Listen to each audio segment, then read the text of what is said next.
네, 반갑습니다. 주맘교회 온라인 사경회를 시작하도록 하겠습니다. 오늘은 출애굽기 강의 83탄이고요. 제목은 불바다 40일이라는 제목입니다. 출애굽기 24장 12절에서 18절 말씀까지 보겠습니다. 출애굽기 24장 12절부터 18절 말씀까지 보도록 하겠습니다. 여호와께서 모세에게 이르시되 너는 산에 올라 내게로 와서 거기 있으라. 내가 그들을 가르치도록 내가 율법과 계명을 친히 기록한 돌판을 내게 주리라. 모세가 그의 부하 여호수아와 함께 일어나 모세가 하나님의 산으로 올라가며 장로들에게 이르되 너희는 여기서 우리가 너희에게로 돌아오기까지 기다리라. 아론과 훌이 너희와 함께 하리니 무릇 일이 있는 자는 그들에게로 나아갈지라 하고 모세가 산에 오르매 구름이 산을 가리며 여호와의 영광이 시내산 위에 머무르고 구름이 엿새 동안 산을 가리더니 일곱째 날에 여호와께서 구름 가운데서 모세를 부르시니라. 산 위에 여호와의 영광이 이스라엘 자손의 눈에 맹렬한 불같이 보였고 모세는 구름 속으로 들어가서 산 위에 올랐으며 모세가 40일 40야를 산에 있으니라. 아멘. 네, 파주에 그 마장호수라는 곳이 있어요. 예, 지금 이제 마장 출렁다리라는 게 생겨서 산책로로 굉장히 유명해져 있는 곳입니다. 교회에서도 한 15km 정도 차 타고 한 20분 정도 가면은 있는 곳인데 마장호수는 2000년대 제 기억으로는 농업용 저수지를 조성하면서 지금의 관광지가 되었어요. 그러니까 제가 어릴 때는 이 마장리 그 호수 있는 그 물줄기가 이제 계곡처럼 흘러가지고 그 하류 쪽에는 이제 넓은 개울이 있었거든요. 그래서 거기서 이제 송사리도 잡고 뭐 모래무지, 뭐 다슬기 뭐 이런 게 있어서 옛날에는 굉장히 깨끗했어요. 물론 지금도 뭐 수영을 할 정도로 깨끗하긴 하지만, 그러니까 옛날에 친구들하고 이제 마장리 개울에 가서 이제 수영하고 놀았던 기억이 있는데, 그 마장리 개울은요, 절벽 옆으로 이렇게 물이 흘러요. 그래서 절벽 위에서 그 다이빙 하면서 노는 게 이제 굉장히 이제 재밌는 놀이였죠. 그래서 다이빙을 하다가 물속에 이제 뛰어드는 거, 뭐 어릴 때 다 한두 번쯤은 이렇게 그러고 노셨을 텐데, 근데 이 물속에 떨어질 때 잘못하면 이 몽둥이로 맞은 것처럼 굉장히 아플 때가 있잖아요. 그게 이제 물이 가지고 있는 이제 표면의 장력 때문에 이제 잘못 맞으면 굉장히 이제 아픈 거죠. 그래서 다이빙 할 때 이제 뭐 배치기로 이렇게 떨어진다든가 그러면 이제 거의 뭐 거반 죽게 되는 거죠. 실제로 다이빙 선수들도요, 뭐, 다이빙을 잘못해서 뭐 목뼈가 부러지는 경우도 있다고 하더라고요. 그래서 굉장히 위험한 운동이 다이빙이라고 하는데, 그러니까 물 표면이 별거 아닌 것 같아도 거기에는 엄청난 힘이 작용되더라는 거죠. 이 표면 장력이 굉장한 힘으로 작용된다는 거예요. 그래서 소금쟁이가 물 위를 이렇게 걸어 다닐 수 있는 것도 이 표면 장력의 힘이라고 합니다. 그래서 이스라엘 백성들이 이 홍해바다를 건널 때도 그 표면 장력이 이제 벽처럼, 홍해바다가 벽처럼 이렇게 좌우로 갈라졌다라고 이렇게 표현하잖아요. 이처럼 인간 세상은 수많은 보이지 않는 벽으로 만들어져 있습니다. 우리가 공기와 물 사이에 있는 그 수면, 그것도 어떻게 보면 벽이죠, 벽과 벽. 그래서 나무들, 동물들, 사람들은 전부 이 벽의 존재로 되어 있어요. 벽입니다. 사람과 사람 사이는요, 이게 뭐 물론 수많은 세포로 이루어진 사람의 신체지만 결국은 이것도 하나의 벽이거든요. 그래서 우리가 사과 하나를 먹으면 그 사과라는 벽을 우리가 섭취를 하게 되는 거죠. 그러면 그 사과는 나의 벽 안으로 들어오는 거예요. 그래서 나의 벽이 되는 거죠.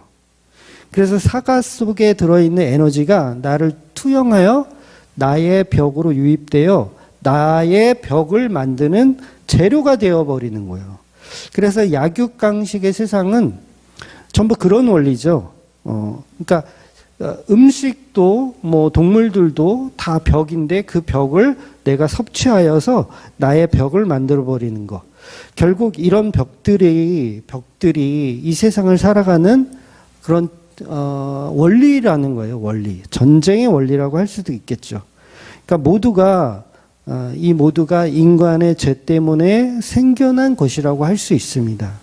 그러니까 에덴 동산에 그 아담과 하와가 살던 에덴 동산에 과연 벽이 있었을까? 네, 벽. 당연히 벽이라는 건 존재하지 않았습니다. 모든 자연이 내 집이고 모든 자연이 내 사무실이고 내 방이라는 개념은 필요 없는 공간이죠. 그러니까 벽이 필요 없는 공간. 그래서 아담과 하와는 서로 숨길 것이 없는 상태였기 때문에 벽이 존재할 필요가 없었어요. 그러니까 하나님을 피한 벽도 필요가 없는 거죠. 그런데 인간이 벽을 만든다는 것은 그만큼 우리 인간이 죄인이라는 걸 타락했다라는 걸 증명해 주는 하나의 그런 건축물이 아닌가 싶어요. 그러니까 죄인들이기 때문에 집을 짓고 사는 거예요. 죄인이니까 아파트를 짓고 칸막이를 세우고 내 방과 네 방을 분리하는 거죠. 왜냐하면 그 벽이 있어서 그 벽을 통해서 하나님과 다른 존재로 살고 싶은 욕망이 우리 안에 있기 때문에 그렇습니다. 그래서 타인에게 간섭받지 않고 싶은 마음이 벽을 만드는 거고요. 하나님에게 간섭받고 싶지 않은 마음이 또 벽을 만드는 거죠. 그래서 범죄한 아담을 찾으실 때 아담이 이제 숨잖아요. 아담과 하와가 숨는데 그 숨는다라는 그 개념 자체가 뭐냐면 벽 뒤에 숨는 개념이에요. 벽 뒤에. 그래서 뭐 나무 뒤에 숨거나 어떤 숲풀에 숨거나 이렇게 숨는 거죠. 벽을 만드는 거죠. 바로 그 개념이 바로 하나님과 단절되고 싶은 그 마음. 요게 죄의 속성이라는 거예요. 그래서 창세기에 인간들이 바벨탑을 쌓는데 그 바벨탑은 하늘 꼭대기로 쌓아 올리고 싶은 그런 탑의 개념도 있지만 그보다는 벽의 개념이 더 가까운 거예요. 벽의 개념. 그러니까 무슨 말이냐면 창세기 11장 3절에 보면 바벨탑을 쌓는데 무엇으로 그 바벨탑을 만드냐면 벽돌로 만들었다고 표현해요. 벽돌. 그러니까 돌은 돌인데 벽을 만드는 돌인 거예요. 그러니까 높이의 개념보다는 보통 우리가 바벨탑 그러면 홍수 때문에 높은 곳으로 이렇게 쌓아 올려서 그 홍수를 멸하자 뭐 그런 의미로만 우리가 알고 계신데 사실 그런 의미보다는 사실 벽의 의미가 더 가깝습니다. 그래서 높은 곳에 오르는 게 목적이었다라면 바벨탑은 산 위에 건축해야 되죠. 산 위에. 그런데 그 바벨탑은 어디에 건축하냐면 시날 평지에 건축을 해요. 평지. 그러니까 높은 곳이 아니라 평지에 건축을 한단 말입니다. 그러니까 높은 곳이 목적은 아니었더라는 거죠. 그러니까 높은 곳이 목적이 아니고 하늘 높이 쌓는 것.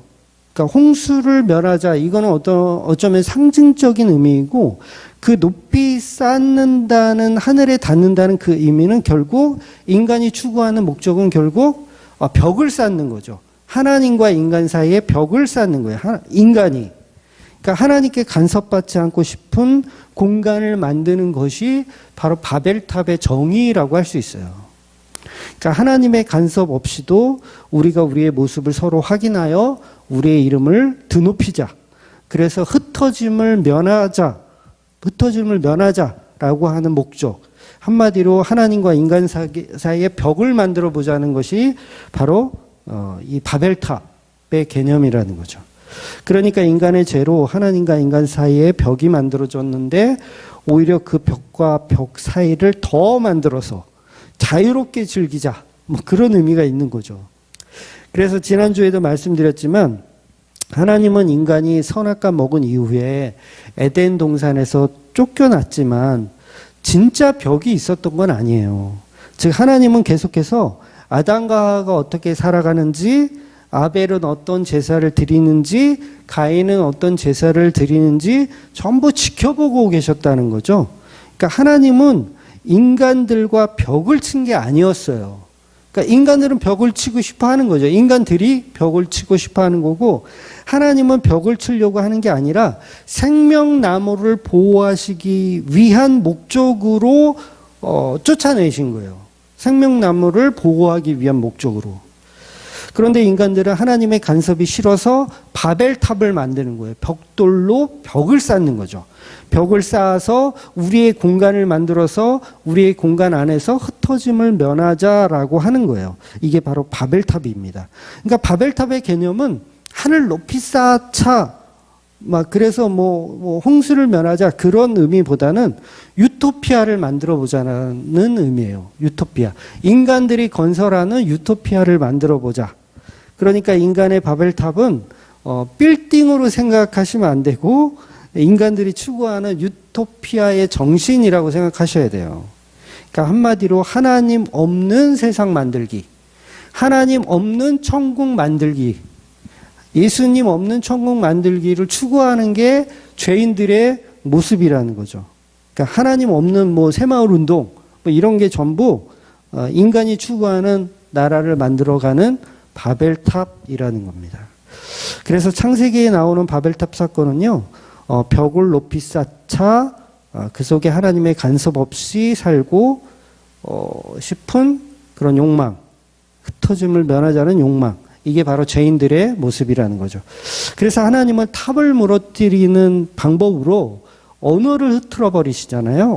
그러니까 언어를 흩은다는 건 서로 다른 말을 하고 더 이상 인간들이 같이 살 수 없도록, 그러니까 유토피아 안에서 서로 살 수 없도록 만드신 거예요. 그래서 흩어버리시는 거죠.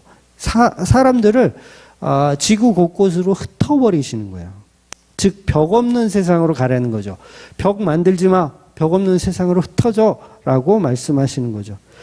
그러니까 예수님이 이 땅에 오신 것은 바로 그 죄의 벽을 무너뜨리러 오신 거예요.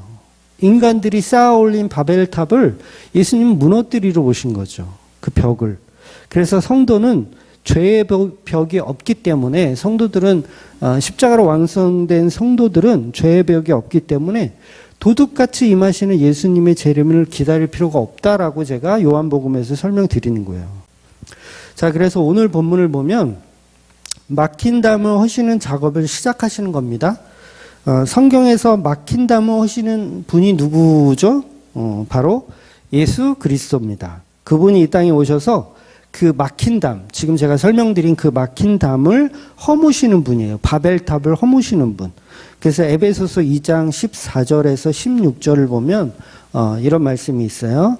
그는 우리의 화평이신지라 둘로 하나를 만드사 원수된 것을 곧 중간에 막힌 담을 자기 육체로 허시고 법조문으로 된 계명의 율법을 폐하셨으니 이는 이 둘로 자기 안에서 한 세 사람을 쥐어 화평하게 하시고 또 십자가로 이 둘을 한 몸으로 하나님과 화목하게 하려 하심이라.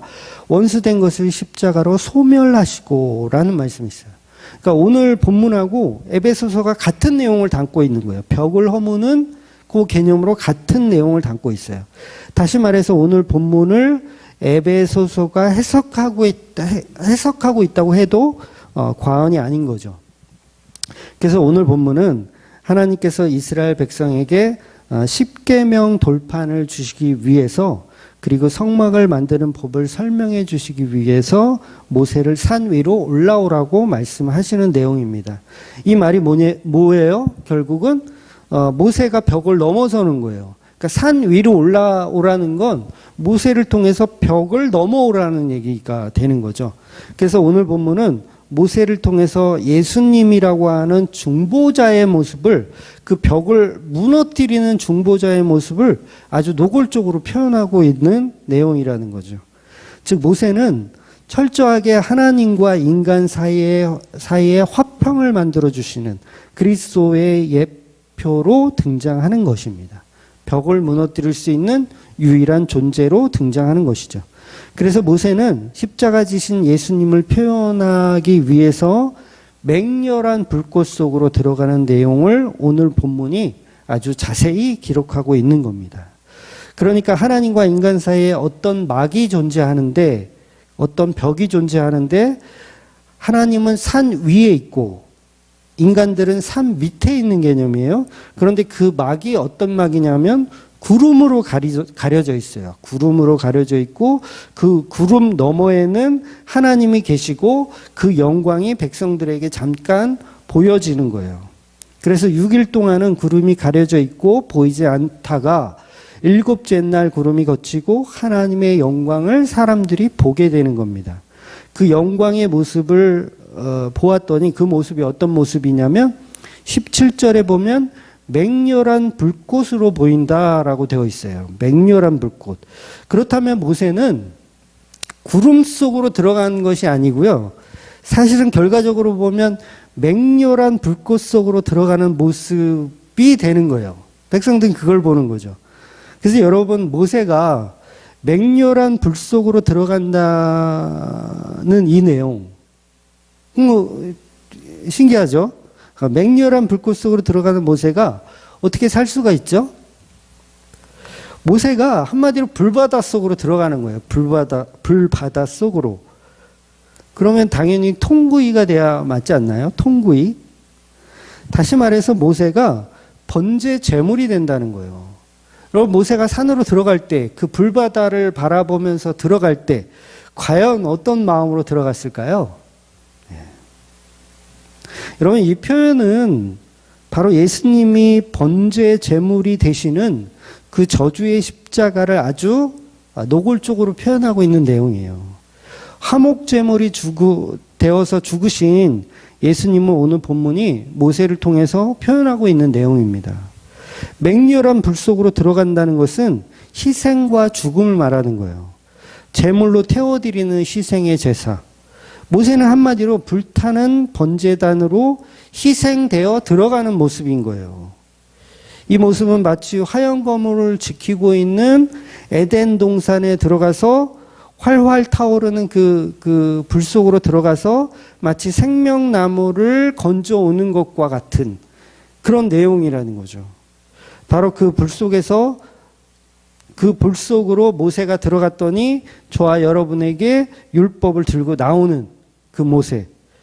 그래서 그 들고 나오는 그 내용이 뭐냐면 이제 십계명을 들고 나오고 또 성막이라는 것을 들고 나오는 거예요.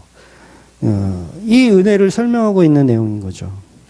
그래서 성막의 의미가 뭐예요? 성막의 의미? 하나님과 인간이 만나는 장소를 의미하는 거예요. 성막은 하나님과 인간이 만나는 장소, 벽이 무너진 장소로 표현하고 있는 거죠. 즉 중보자의 희생으로 말미암아 하나님과 인간의 관계가 회복되는 것처럼 오늘 본문이 십자가를 모세를 통해서 아주 노골적으로 표현하고 있는 겁니다. 그래서 예수님을 예표하는 모세가 화목 제물로 드려져서 그 희생으로 율법이 주어지고 성막이 만들어지는 하나님과의 관계가 회복되어지는 것을 아주 적나라하게 본문이 표현하고 있는 거죠. 그래서 모세가 먼저 맹렬한 불꽃 속으로 올라가는 거예요. 그리고 나서 율법이 주어지는 거예요. 맹렬한 불꽃으로 들어가고, 그러니까 죽은 거죠, 한마디로. 모세 죽은 겁니다. 네, 40일 동안 물도 안 먹으면요, 그게 죽은 거지 산 겁니까? 죽은 거예요. 맹렬한 불 속으로 들어가서 통구이가 돼서 죽은 거예요. 통구이라는 표현을 하니까 좀 그런데 맹렬한 불 속으로, 저주 속으로 들어가서 죽는 겁니다. 그랬더니 율법이 주어지더라는 거예요. 또 성막이 주어지더라는 거죠. 그래서 우리에게 성막이 먼저 있고 모세가 올라가는 방식이 아니에요. 그러니까 모세를 통해서 성막이 하늘에서 내려오는 것이죠. 그러니까 제사가 먼저 드려지고 모세라고 하는 예수라는 십자가의 제사가 먼저 드려지고 나서 하늘에 있는 그 성막이 이 땅으로 내려오는 개념. 요걸 이제 설명하는 거죠. 이제 앞으로 이제 계속해서 이제 성막에 관한 이야기가 계속 등장하거든요.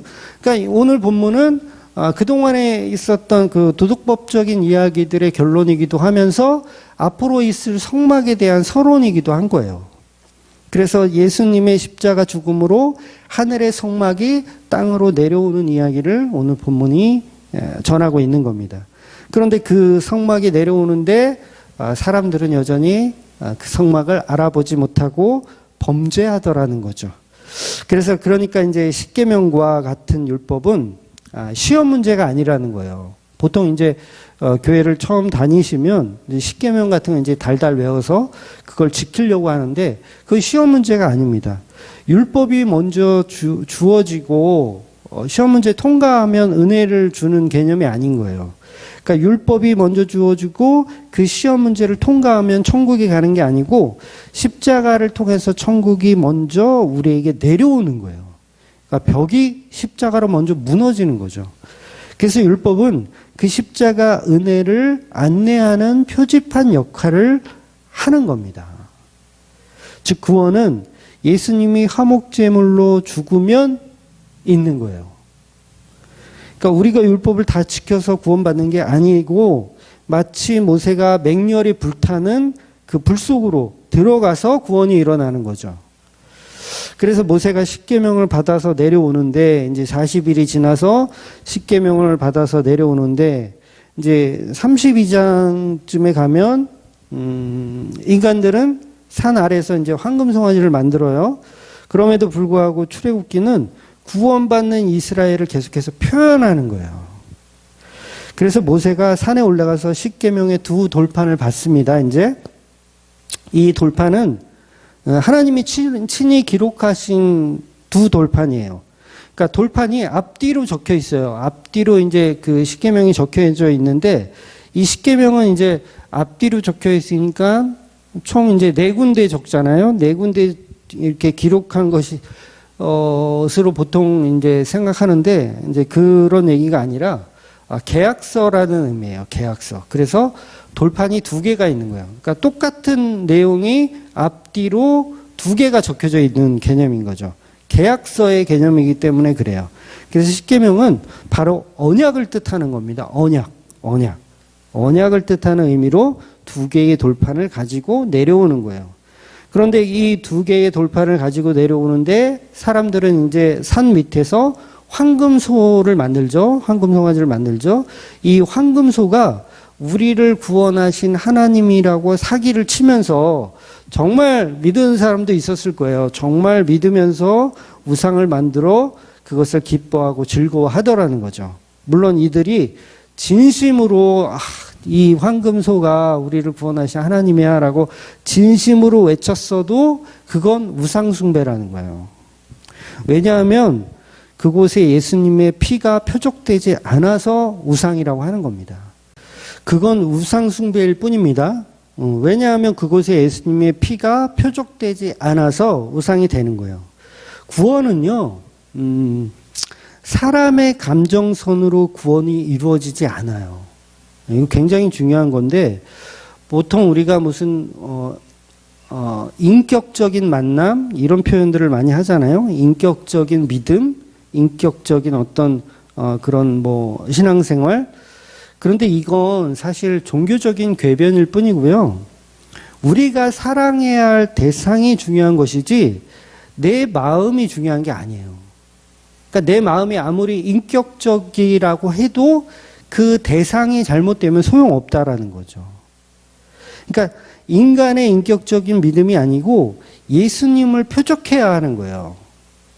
방향성을 잡아야 된다는 거죠. 그 십자가를 표적해야 된다는 거죠. 그래서 제가 사랑을 설명드리는 거예요. 인간의 인격적인 믿음이 아니고 예수님을 표적해야 하는 그 십자가를 표적하는 사랑만이 진짜 사랑이라는 거예요. 그래서 예수님의 십자가를 믿는 것이 바로 믿음이죠. 다른 감정선들은 필요가 없는 거예요, 사실은. 그러니까 예를 들면 신천지 같은 이단에 열심히 다니면서 내가 하나님을 사랑했던 것은 진심이었다. 그렇게 말할 수 있잖아요. 이단을 다니더라도 내가 하나님을 사랑한 것은 진심이었다. 그래도 소용이 없다는 얘기예요.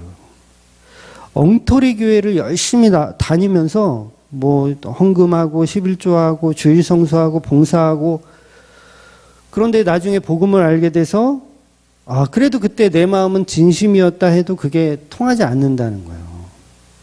그게 전부 황금 송아지였다라는 거죠. 그러니까 하나님을 섬기는 것과 황금 송아지를 섬기는 그 차이는 종이 한 장 차이와 같지만 하늘과 땅 차이가 된다라는 거예요. 그러니까 나를 위한 것은 전부 황금 송아지로 정의하시면 간단합니다. 그냥 나를 위한 것은 하나님을 섬긴 게 아니었던 거예요. 그러니까 수십 년을 하나님을 사랑한다고 신앙생활을 했어도 예수님의 보혈의 십자가를 안 믿으면 그건 수십 년간 우상숭배를 한 꼴밖에 되지 않습니다. 그래도 내 마음이 하나님을 사랑했어요. 이건 진심이에요. 이렇게 따지고 드는 사람들이 바리새인이었잖아요. 하나님 얼마나 사랑했어요. 바리새인들이. 하나님 사랑하고 이웃을 사랑하고. 얼마나 사랑했어요. 그런데 예수는 때려 죽였잖아요. 그들이 한 건 뭐예요? 우상숭배한 거예요. 황금송아지 만든 거예요. 그러니까 내가 진심으로 하나님을 사랑했어요. 바리새인이지만 그 진심이 통해요? 안 통한다는 얘기예요. 그러니까 가인이 진심으로 제사 안 드렸나요? 가인도 진심으로 제사 드렸어요. 내가 진심으로 하나님 이 제물을 하나님 받아주세요라는 진심이 있었다고요. 왜 없어요? 있었죠. 요게 인간의 감정선이라는 거예요. 요 감정선으로는 구원이 되지 않아요. 그러니까 인간이 가진 사랑으로 어필해봐야 예수님의 십자가 공로가 없으면 그냥 우상숭배자일 뿐이라는 거죠. 인간이 하나님 사랑하는 그 마음이 중요하다면, 인간의 마음이 중요하다면 타 종교에도 다 구원이 있어야 되는 거예요. 이슬람은 당연히 구원이 있어야 되고요. 응? 물론 자기들이 뭐 알라라는 이름을 붙이지만 그게 하나님이잖아요. 모세오경에 나오는 하나님이잖아요.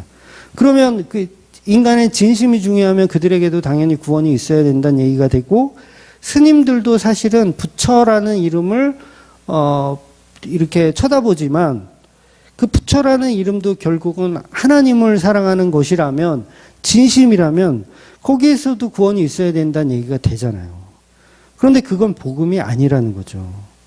그래서 모세가 산에 내려와서 이스라엘 백성들이 황금소를 만들어 우상 숭배하는 모습을 보고 십계명의 돌판을 산 아래로 내동댕이 쳐버려서 깨뜨려 버리는 거예요.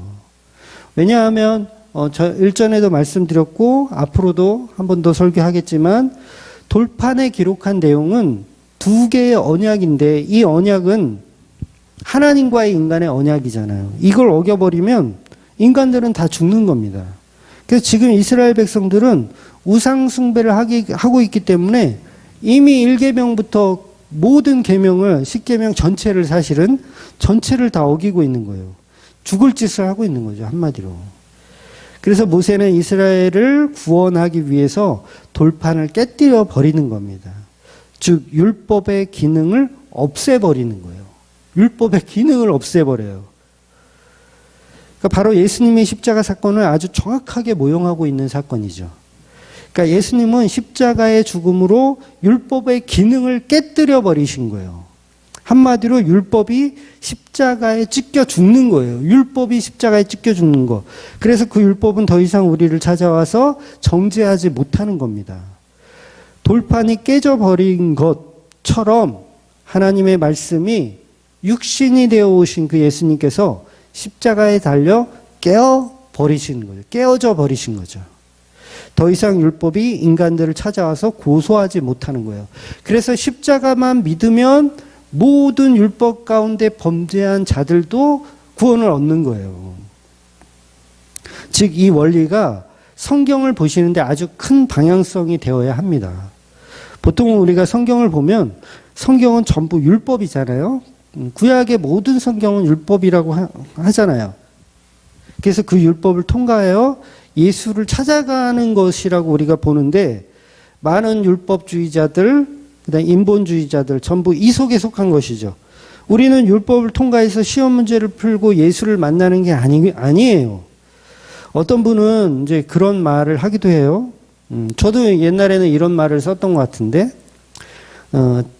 율법에는 이제 제사법과 도덕법이 있다.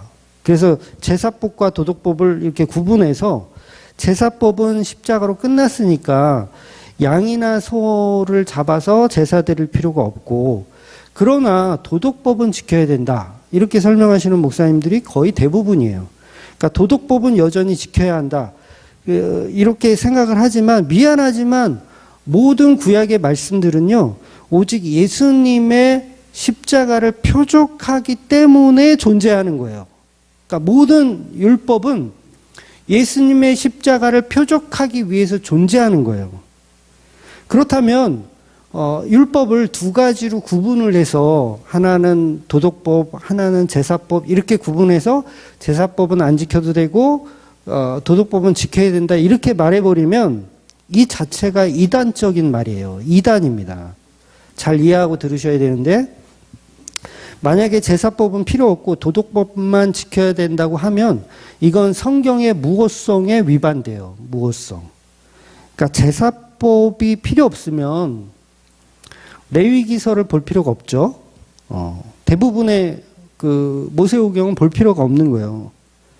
이제 출애굽기 이제 성막 부분을 이제 대해서 이제 앞으로 몇 달간 이제 보게 될 텐데 설교할 필요 없죠. 이미 폐지된 성막.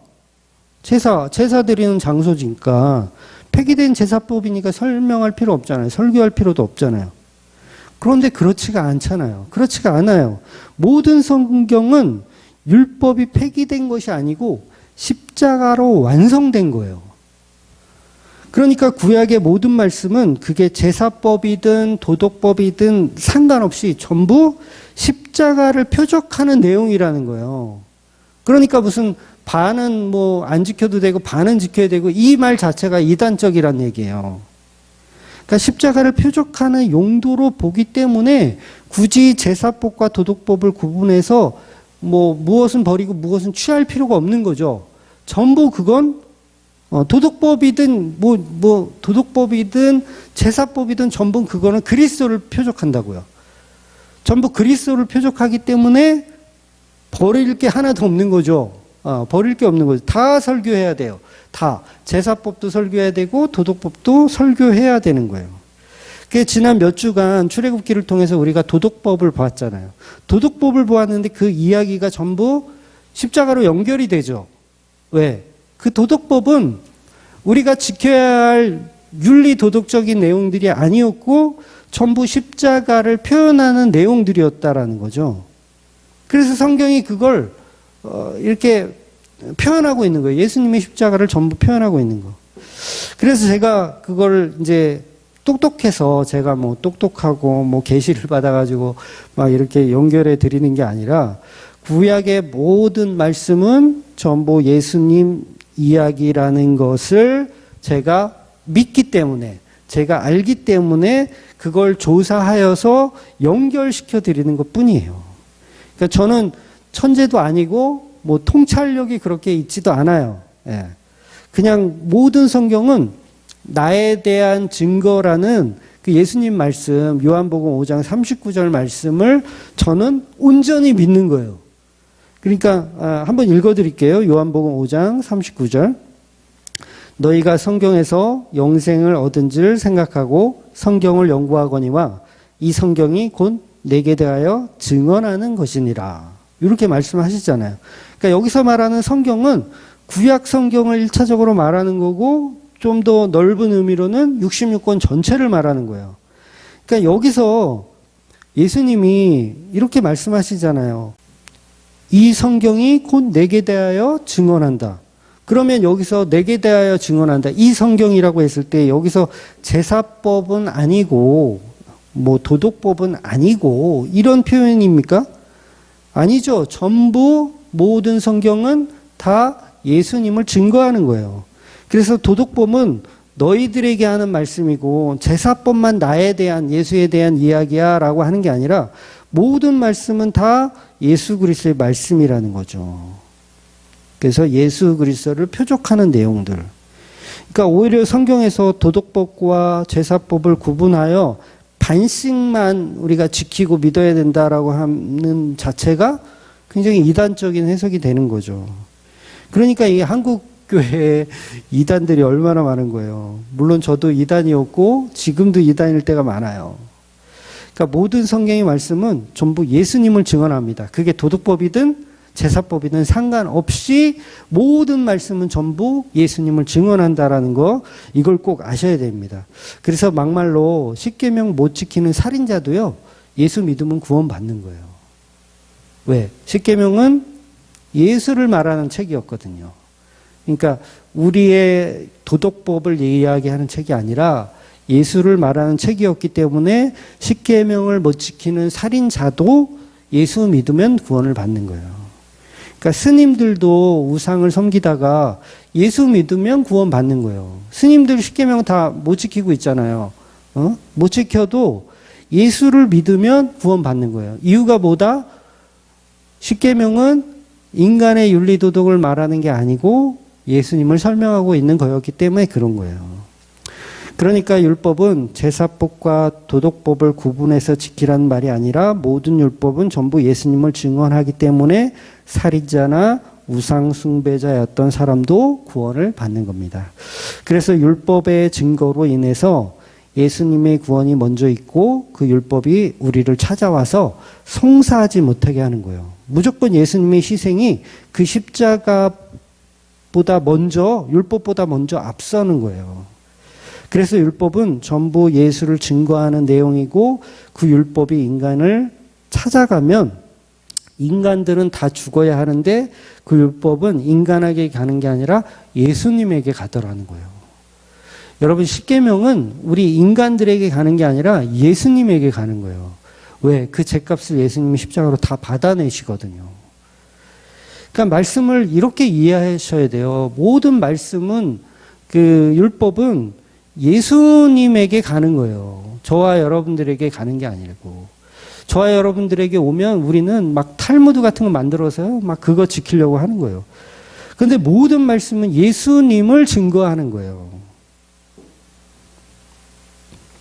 그래서 예수님이 십자가에 죽어야 구원이 있는 겁니다.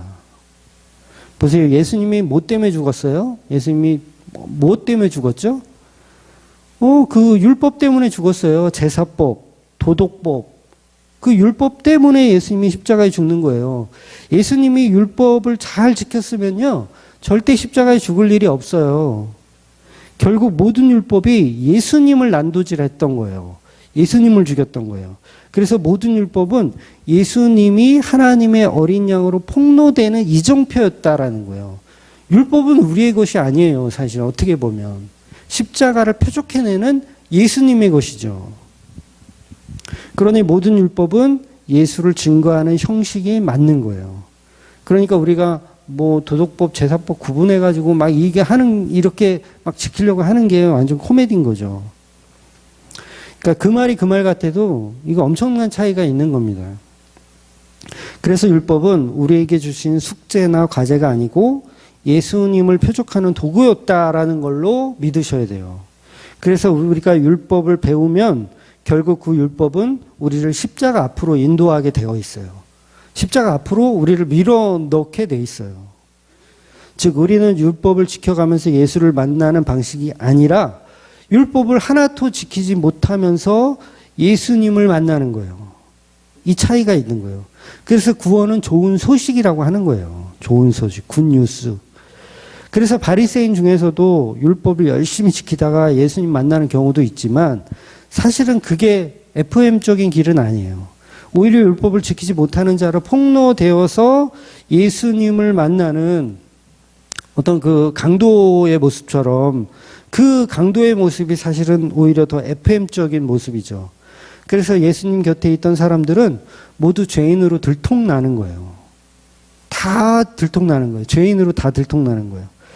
그래서 본문을 다시 보면 모세는 산에 오르기 위해서 이스라엘 백성들 리더의 자리를 아론과 훌에게 맡기고 산 위로 올라가는 내용입니다. 즉 인간의 대표이신 예수님이 하나님과 인간 사이의 벽을 통과하여 말씀을 받아오는 내용이에요. 벽을 통과하여 말씀을 받아오는 거. 그런데 하나님과 인간 사이의 경계를 보았더니 바로 영광과 구름 사이예요. 구름 위에 영광이 있어요. 구름이라는 이 벽이 있고 그 위에 영광이 있어요. 그런데 그 영광이 있는데 그 영광은 어떤 모습이냐면 맹렬한 불과 같아요. 맹렬한 불. 그러니까 땅에는 구름이 보이고 그 구름 너머 하늘에는 불꽃이 보이는 거예요. 그러니까 일전에도 제가 설명을 드렸던 것 같은데 하나님이 이스라엘 백성들을 인도하실 때 낮에는 구름 기둥으로 밤에는 불 기둥으로 인도했다라는 말씀이 있어요. 보통 교인들이 생각할 때 기둥이 두 개인가 보다라고 생각해요. 그래서 낮에는 구름 기둥, 밤에는 불 기둥 이렇게 생각하시는데 그 얘기가 아니고요. 불 기둥과 구름 기둥은 하나로 되어 있는 거예요. 그러니까 구름 속에 불꽃이 들어있는 거죠. 그래서 낮에는 햇빛 때문에 그 기둥이 불빛으로 보이는 게 아니라 구름으로 보이는 거고 밤에는 당연히 빛이 없기 때문에 그 기둥이 불꽃 기둥으로 보이는 거예요. 그래서 하나님은 한순간도 이스라엘을 떠나거나 아니면 또 교대하는 개념이 아닌 거예요. 뭐 낮에는 구름이 지키고 밤에는 불이 지키고 이런 교대의 개념이 아니라 낮이나 밤이나 그 기둥은 계속해서 이스라엘 백성들을 인도하고 있었다라는 개념이 되는 거죠.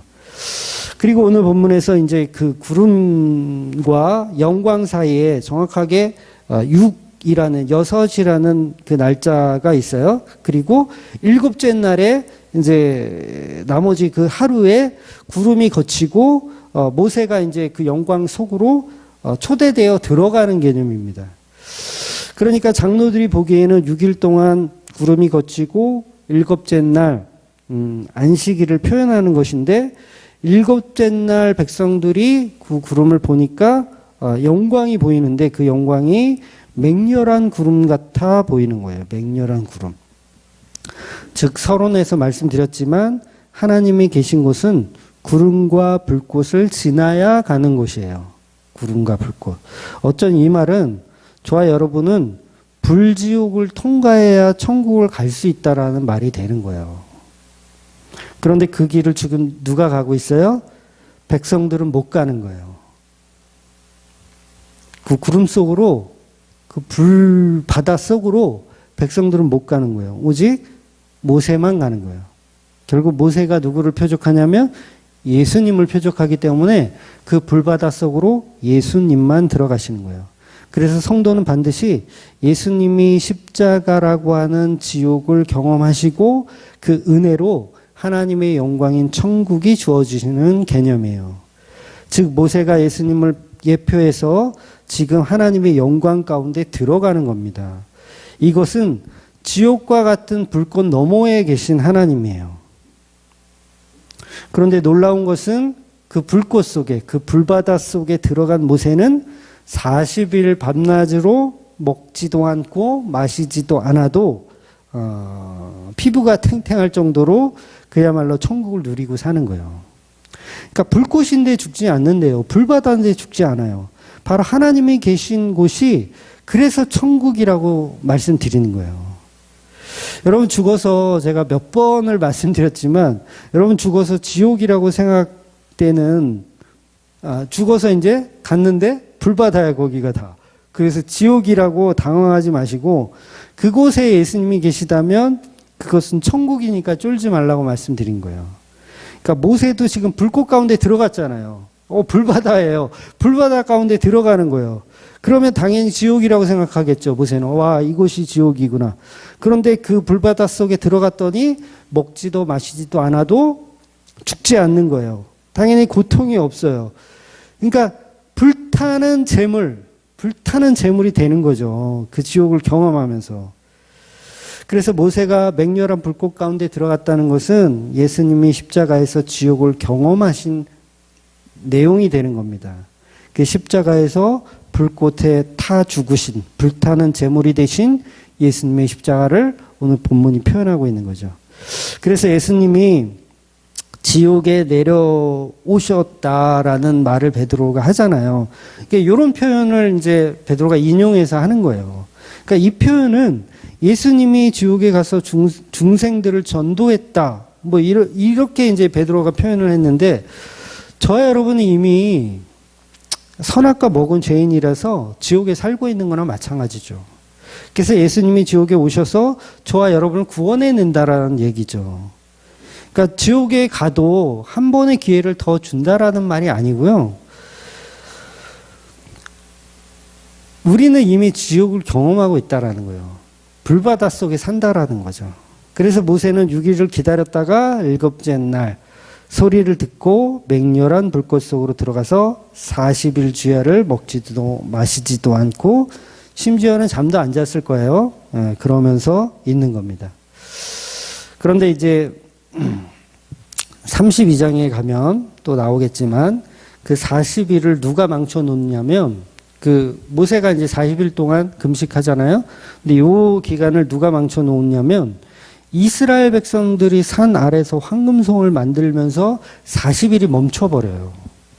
그러니까 40일 동안 모세는 하나님의 영광의 시간을 보내는데 모세가 없는 저와 여러분은, 모세가 없는 이스라엘 백성들은 40일을 우상을 위한 날로 보내더라는 거예요. 물론 정확하게 뭐 황금송아지 만든 날짜를 우리가 알 수는 없겠지만, 즉 예수님이 없는 모든 날이 바로 이제 40일의 개념이 서로 다르게 적용이 되는 거죠. 그러니까 이 기간이 바로 심판의 개념이 되고 누구에게는 천국의 개념이 되는 거예요. 그래서 심판의 개념으로 보면 40일이라는 숫자는 굉장한 의미를 성경에서 가지고 있어요. 그래서 노아의 홍수 때도 40일 동안 주야로 비가 오는 거예요. 그러니까 이스라엘 백성들이 40년 광야 생활하는 것도 저주의 의미가 있고 복의 의미가 있어요. 축복의 의미도 있고 저주의 의미도 있어요. 그래서 이 40일이라는 말, 그리고 40년이라는 말, 요걸 이제 서로 뭐 짜맞추기 하면 또 알레고리적 해석이라고 하실 분도 계실 텐데, 이미 성경이 해석을 해 놓았습니다. 저는 성경이 해석한 거는 해석해 놨다고 이야기를 드려요. 그래서 민수기에 보면 가나안 땅에 이제 정탐꾼들을 보내잖아요. 그 기간이 40일이에요. 정탐꾼들을 보낸 기간. 그런데 우리가 잘 아는 대로 여호수아와 갈렙은 하나님이 함께 하시면 정복할 수 있다고 말하고 나머지 다른 정탐꾼들은 불가능하다고 보고를 합니다. 그래서 하나님이 뭐라고 말씀하시냐면 민수기 14장 34절에 보면 너희는 그 땅을 정탐한 날 수인 40일에 하루를 1년으로 쳐서 그 40년간 너희의 죄악을 담당할지니 너희는 그제서야 내가 싫어하면 어떻게 되는지 알리라 하셨다 하라. 그러니까 40일을 하루에 1년씩 쳐서 40년으로 죄악을 담당한다고 말씀하시는 거예요. 그러니까 40일과 40년은 동일한 의미의 저주와 복이 들어있는 거예요. 그래서 40이라는 숫자는 죄의 연결이라고 할 수도 있는 거죠. 죄의 연결. 그래서 황금송아지도 이 40일 기간 동안 모세가 40일 그 불바다 속에 있는 동안 만들어진 거고요. 그러니까 40이라는 숫자는 죄의 숫자, 십자가를 담아내는 숫자이기도 한 거예요. 그러니까 십자가라는 속성에는 40이라는 저주와 40이라는 은혜가 이 두 가지가 공유되어 있는 겁니다. 그래서 모세 쪽은 40일 동안 이제 맹렬한 불꽃에 있어도 목마르지 않은 은혜를 경험하는 것이고, 이스라엘 백성은 40일 동안 우상 숭배라는 저주가 임하는 것입니다. 똑같은 40일의 기간인데 누구는 천국을 경험하고 누구는 지옥을 경험하는 거죠. 그래서 모세는 불바다 속에서 천국을 경험하고 사람들은 축제 속에서 지옥을 경험하는 거예요. 다시요, 이거 중요해요. 지금 여기 듣는 분들이 아무도 없어가지고 제가 하면서도 제가 이 말이 굉장히 이거 지루하겠다 생각이 드는데 중요합니다. 다시요. 모세는 불바다 속에서 천국을 경험하고 사람들은 축제 속에서 지옥을 경험하는 거예요. 혹시 저와 여러분이 죽어서 파라다이스를 경험한다면 그 환경에, 그 멋진 환경에 정신이 팔리지 마시고 예수님을 먼저 찾으셔야 돼요. 파라다이스라도 예수님이 없다면 그것이 지옥일 수 있기 때문에 그렇습니다. 그런데 반대로 내가 간 곳이 불바다야. 그런데 예수님이 거기 계시다면 그것은 천국이기 때문에 안심하셔도 된다라는 거예요. 그러니까 성도에게는 40년 광야 생활이 40일 모세의 금식이 성도에게는 벌 받는 기간이 아닌 거예요. 은혜가 개입되는 기간이에요. 은혜가 개입되는 기간. 그래서 그 은혜를 보면 40년 동안 만나가 내려요. 굶주리지 않아요. 40년 동안 이 옷이, 의복이 해지지 않습니다. 40년을 입어요. 그러니까 40년 동안 신발이 닳지가 않아요. 발이 부르트지 않습니다. 아무리 걸어도 발이 부르트지 않아요. 그러니까 저와 은혜가, 그러니까 저주와 은혜가 공존하는 40년 기간을 표현하고 있는 거예요. 그런데 하나님의 함께 하시는 사람들은 그곳이 천국이고, 하나님의 함께 하시지 않으면 그곳은 불평불만의 장소밖에 될 수가 없는 거예요. 이 땅을 사는 저와 여러분도 마찬가지입니다. 똑같아요. 예수님을 사랑한다면 어떤 환경에서도 우리는 견딜 수가 있는 거예요. 왜냐하면 이건 불바다의 세상이라도 예수님이 함께 계시면 그것이 은혜이기 때문에 성도들은 견딜만 합니다. 그런데 가짜들은 못 견디는 거예요. 가짜들은 절대 견디지 않는 거예요. 좋은 것만 원하죠. 계속. 교회 나와서 이 불바다를 걷어주십시오. 이런 기도는 하는 거예요.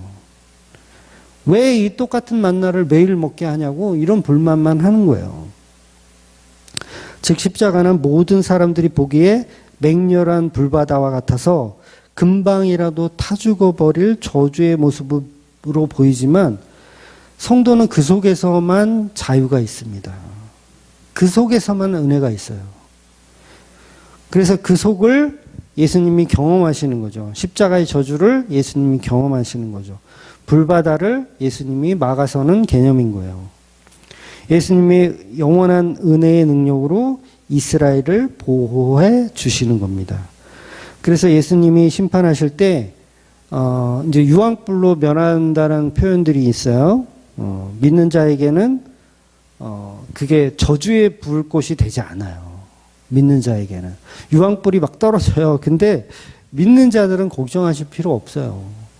믿지 않는 자들에게는 유황불이 뜨거운 저주의 불꽃이겠지만 성도에게는 그 유황불이 한없는 은혜의 성령의 불이 될 거예요. 그러니까 걱정할 필요가 없는 거죠. 중요한 건 누구를 믿고 사느냐예요.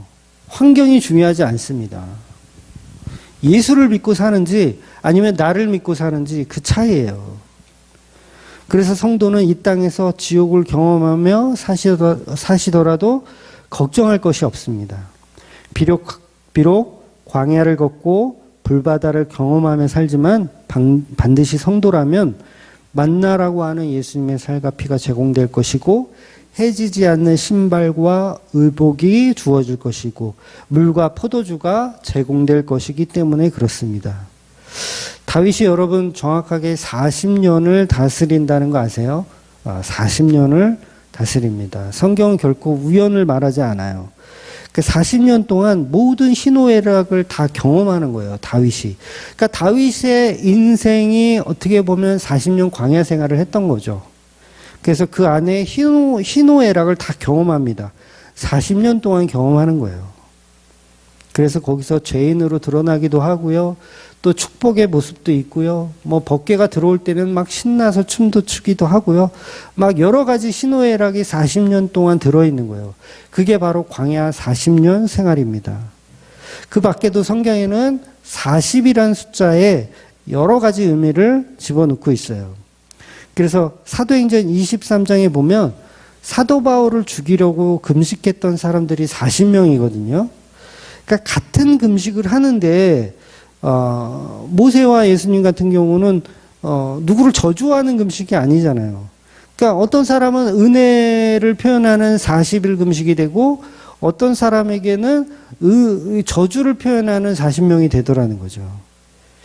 그래서 예수님이 사역하실 때 광야에서 40일 금식을 하셨다라는 거, 이게 모든 광야 생활을 집약한 거예요. 예수님이 집약한 거. 다윗의 삶을 예수님이 40일 금식으로 집약해 놓으신 거죠.